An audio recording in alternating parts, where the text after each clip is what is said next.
Bonjour à tous, je suis heureuse de vous retrouver pour cette nouvelle interview. Bonjour Karine. Bonjour Camille, bonjour à tous. Tu vas bien?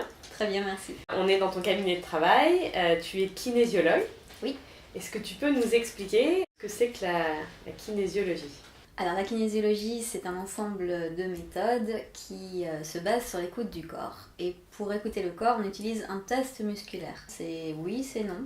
Donc on exerce une petite pression, en général sur l'avant-bras, c'est le muscle qu'on utilise le plus. Donc en exerçant une petite pression sur un muscle et en posant une intention, par réflexe, en fait, le muscle peut réagir en fait, à la pression. Donc, c'est que c'est OK, tout va bien pour lui, il est capable de maintenir sa fonction. D'accord. Par contre, si je pose une question à ce muscle et que ça le déstabilise dans ses énergies, que c'est pas juste pour lui, à ce moment-là, je vais pas avoir le réflexe, en fait, je vais avoir du coup une réponse qui est dite plus molle. Pour donner une image du test musculaire, j'explique que c'est comme un circuit électrique. Quand on appuie sur l'interrupteur et que le circuit électrique fonctionne bien dans la maison, on a la lumière au bout. Oui. Par contre, s'il y a un problème sur le circuit électrique et que, par exemple, il y a un risque de faire brûler la maison, le circuit va lâcher. Donc ça communique plus et quand on appuie sur l'interrupteur, il n'y a pas la lumière au bout. Donc pour le corps, c'est la même chose. Quand j'appuie sur l'interrupteur, donc que j'exerce une petite pression sur le bras, et que tout fonctionne bien, que c'est en accord avec les énergies de la maison, du coup, j'ai la lumière, donc j'ai la petite résistance. Par contre, s'il y a un danger et qu'il y a un risque de se blesser, à ce moment-là, voilà, le corps relâche la pression et j'ai plus de contact. Et donc en fait, tu utilises ce test musculaire pour faire poser des questions en lien avec un problème, une situation et essayer de trouver des réponses. C'est ça? Pour identifier les blocages émotionnels et énergétiques. Donc tout ce qui empêche la personne d'accéder à ses objectifs. Et de les libérer, du coup, après? Et de les libérer parce que le corps connaît aussi les solutions pour se rééquilibrer. Donc on est dans un principe d'autorégulation. Donc on n'est pas là pour guérir, on est là pour permettre à la personne de s'auto-guérir. Une séance, c'est découpé comment? Alors au départ, donc, je vais vérifier que les énergies de la personne soient disposées à travailler ici et maintenant. Et ensuite, une séance à l'autre, et d'une personne à l'autre, c'est assez différent. On va essayer d'identifier les blocages émotionnels ou énergétiques. Donc là, c'est le corps qui finalement me dit où est-ce que je suis censée aller. C'est pas moi qui décide où est-ce que je vais aller fouiller. Voilà. Je fais pas d'intrusion dans le corps. C'est toujours le corps de la personne qui dirige la séance et pas l'inverse. Et donc, tu fais des rééquilibrages énergétiques. Voilà. D'accord. C'est pas un métier très commun. Comment est-ce que tu en es arrivée à faire ce métier? C'est la vie qui l'a choisi, je crois. Je m'étais perdue. Donc j'étais à la recherche d'un rythme de vie, d'un cadre de vie qui n'était pas fait pour moi. Et donc rien ne se mettait en place. Et j'ai commencé à être cliente de certaines thérapies des personnes m'ont aidée en fait à lever des voiles sur moi et à me permettre à me reconnecter à qui j'étais, à ce que j'étais. Et en lâchant prise au bout d'un moment, parce que voilà, j'ai décidé de partir sur un coup de tête en ne sachant pas ce que j'allais trouver, mais en permettant en fait finalement à la vie de me faire des propositions. J'ai eu la chance d'expérimenter différentes formations de médecine holistique et de me rendre compte que finalement ça me convenait pas mal. Il y avait quelque chose qui me plaisait et pourtant je m'étais jamais imaginée thérapeute. Donc c'était une grosse surprise, et j'ai décidé de me lancer dedans et de voir ce que ça donnait. Et voilà.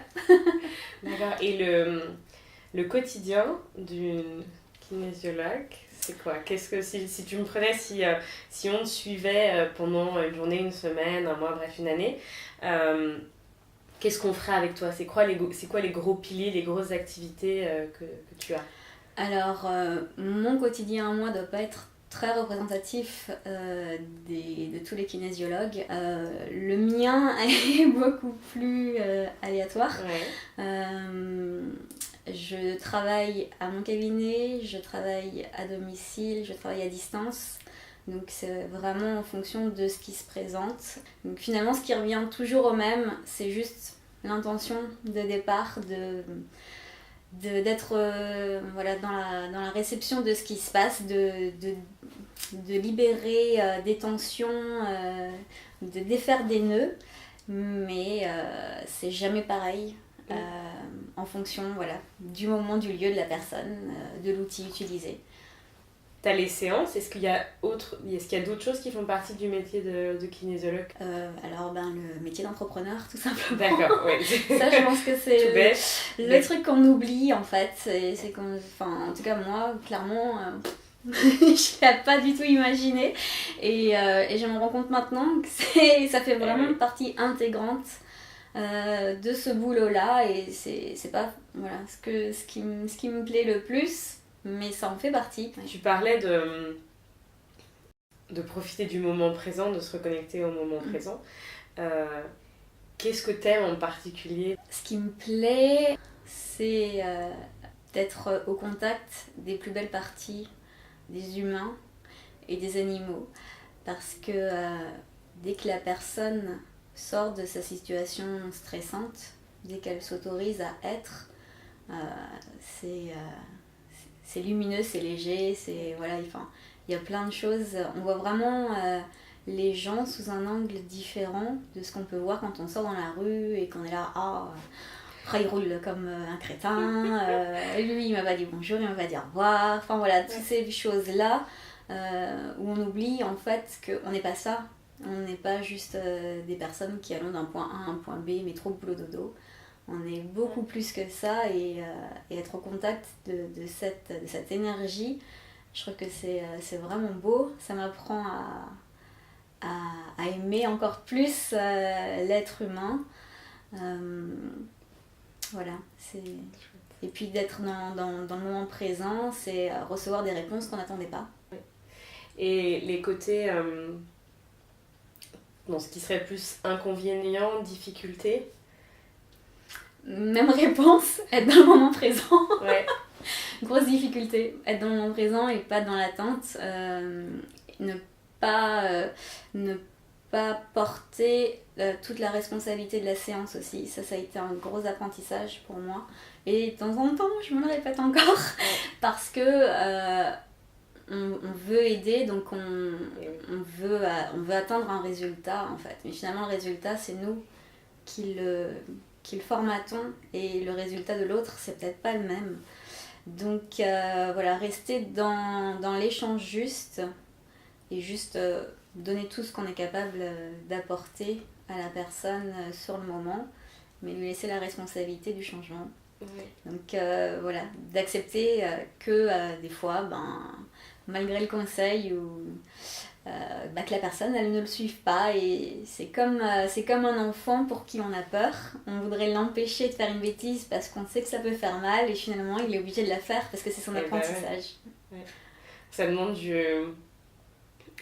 lâcher prise. La question que j'avais ensuite c'était de savoir les qualités personnelles, les compétences qui sont nécessaires selon toi pour faire ce métier. Je sais pas si j'avais des qualités pour ça, je crois que je les apprends. Tous les jours, mais parce que je crois que j'étais tout l'inverse. C'est vrai?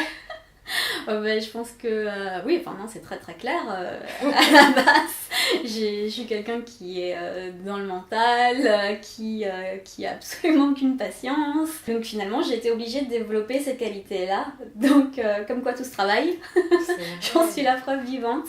Mais oui. Et après, ce qui me semble être aussi le plus important, c'est l'honnêteté. Parce que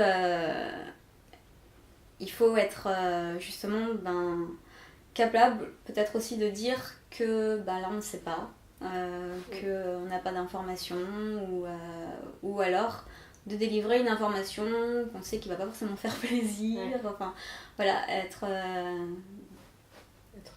honnête avec soi-même en fait, pour être honnête avec l'autre, et peu importe ce qui se passe. Donc, et en compétences, ce qui s'apprend en kinésiologie, on va beaucoup parler des émotions, on va parler des différentes étapes d'apprentissage de l'être, on va parler des muscles, il y a une connaissance anatomique, il y a une connaissance déontologique. C'est une formation qui est accessible à tout le monde en fait. Ouais. Depuis que tu as commencé à faire ce métier de kinésiologue, comment est-ce que tu l'as fait évoluer et comment tu le vois évoluer dans le futur ou tu te vois en gros dans 10 ans? Par rapport au début, voilà, où j'étais dans l'intention de vouloir régler tous les problèmes en une séance, voilà, de donner tout ce que j'avais là tout de suite, j'étais pas forcément à l'écoute du rythme de l'autre. Voilà, donc c'est quelque chose qui a commencé à beaucoup évoluer, où on accepte que les choses prennent parfois un peu de temps.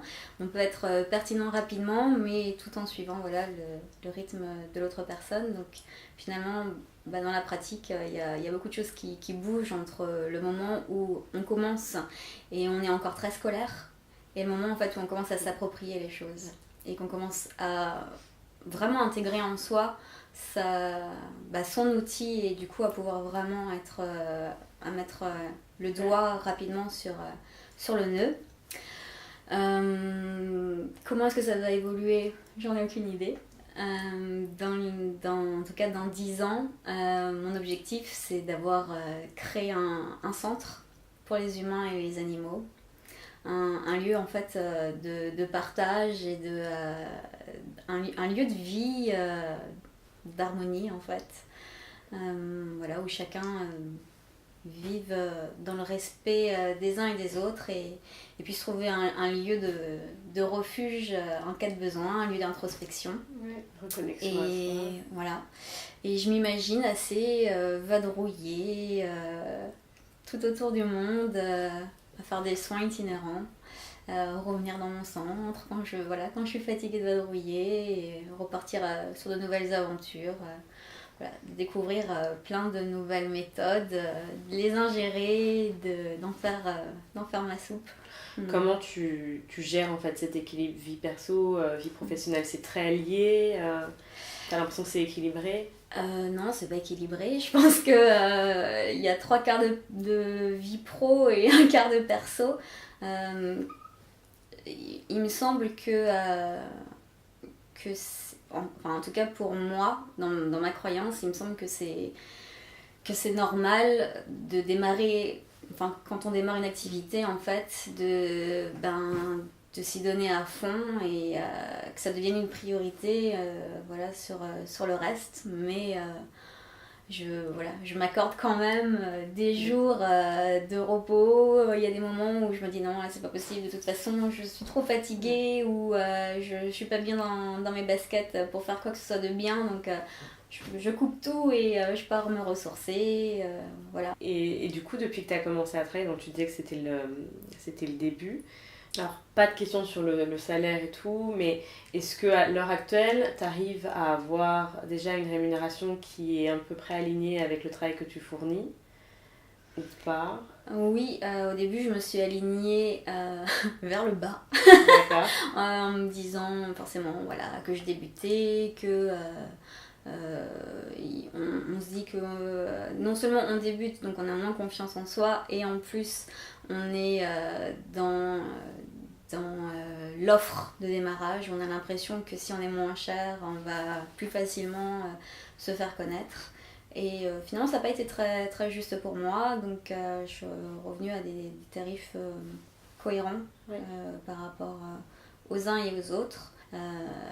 Et mine de rien, c'est pas exorbitant en fait. Il ne faut pas faire ce travail-là pour l'argent. Non, c'était la question que j'avais. Vrai, non, c'est pas une motivation. Non, c'est pas la motivation, parce que de toute façon, pour l'heure actuelle, en ce qui me concerne, c'est pas ce qui me fait vivre. Donc j'ai un autre travail à côté, voilà, pour subvenir à mes besoins, de tout le monde, les factures, etc. Encore une fois, je pense aussi que c'est un peu le parcours du débutant, et qu'au bout d'un moment, voilà, dans l'entrepreneuriat, tout ce que je connais, chacun en fait finalement a beaucoup d'efforts à fournir, et il faut juste être convaincu que c'est juste pour soi, et que on se donne les moyens pour plus tard de vivre la vie qu'on a envie d'avoir. Qu'est-ce qui dans ce métier-là, dans ton métier, te rend heureuse et donne du sens en fait à ta vie? C'est de voir le changement, le soulagement. Je pense que je contribue à faire grandir le bonheur et la joie. Et quand on voit une personne se libérer d'un stress, de quelque chose de lourd, de quelque chose qui voilà, l'a limité, l'a rendu malheureux, on peut que être satisfait en fait. Donc finalement de voir le bonheur des autres, c'est ce qui me rend heureuse. C'est cool. Et c'est aussi du coup la question que j'avais après, c'est de savoir si tu penses avoir un impact sur le monde qui t'entoure, quel serait cet impact, en quoi c'est gratifiant, ça serait la même chose, le fait de pouvoir... Ouais, ce serait la même chose, c'est le fait de contribuer en fait à créer plus de bonheur chez les autres. Ça crée juste plus de bonheur chez tout le monde, puisque en fait on est tous en interaction. Donc, comme dit le dicton modifié, le bonheur des uns fait le bonheur des autres. Ouais, ça. Ouais, bah c'est ça. En fait, du coup, c'est contribuer à un bonheur grandissant du monde. Exactement, ouais. Plutôt cool. Ouais, c'est sympa comme métier. Ouais. Et du coup, alors là, c'est vraiment pas forcément juste pour toi, mais d'un point de vue général, quel serait le facteur déterminant pour être épanoui dans son métier ? J'ai eu un déclic par rapport à cette question quand on m'a proposé de faire en urgence une séance. J'insiste sur une séance d'urgence parce que sinon ça peut se décaler. J'étais partie en week-end et j'avais de la route, donc j'avais fait un petit week-end de fête, donc j'avais pas beaucoup dormi. J'avais la route en plus de ça dans les dents et on se dit bon, est-ce que je vais être en mesure, est-ce que je vais avoir toutes mes capacités pour assurer ma séance? Et ça a été une séance magique, voilà, où je suis rentrée chez moi, pleine de bonheur, pleine de joie, pleine d'énergie, de satisfaction, parce que voilà, c'était magique. Et je me suis dit à ce moment-là, c'est vraiment ça que je vais faire de ma vie, que je veux faire de ma vie, parce que même avec un week-end et la route, j'étais là, j'étais 100% présente, et au moment de ma séance, j'ai absolument pas ressenti de fatigue, ni de j'ai pas envie, ou enfin voilà, c'est ces petites choses qu'on se dit quand on se sent dans l'obligation. Et il n'y avait aucune obligation, il y avait juste du plaisir, de la disposition en fait, de la disponibilité. Et là je me suis rendu compte à ce moment précis que j'étais alignée sur mon chemin de vie. Ouais. Du coup j'avais la dernière question, c'était de savoir si tu avais une citation, un conseil de vie que tu voudrais partager avec les gens qui regarderont cette vidéo. Je pense que il faut oser croire en ce qu'on rêve, parce qu'à partir du moment déjà où on est capable de le penser, c'est qu'on peut le créer, et que quand on n'est pas capable de le créer tout seul, il faut aller chercher chez les autres en fait des solutions, parce que finalement on n'est que la somme de nos expériences, et c'est ça qu'on transmet, c'est vraiment ça qu'on échange. On n'échange pas avec des mots ou des grands discours qui peuvent sonner creux. En fait, il y a que voilà, la vérité, c'est ce qu'on a expérimenté et ce qu'on en a fait. Et tout le monde fait des expériences à son niveau, et quand nous on est bloqué sur une de nos expériences, quelque part dans le monde, quelqu'un l'a vécu et l'a transmuté. Et cette personne-là, du coup, elle peut nous aider en fait avec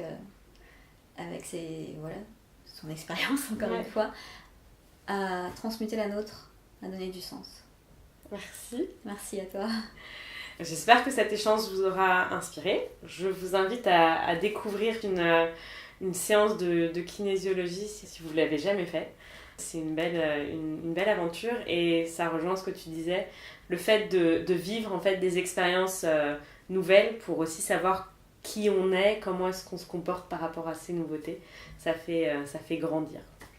Voilà. Merci.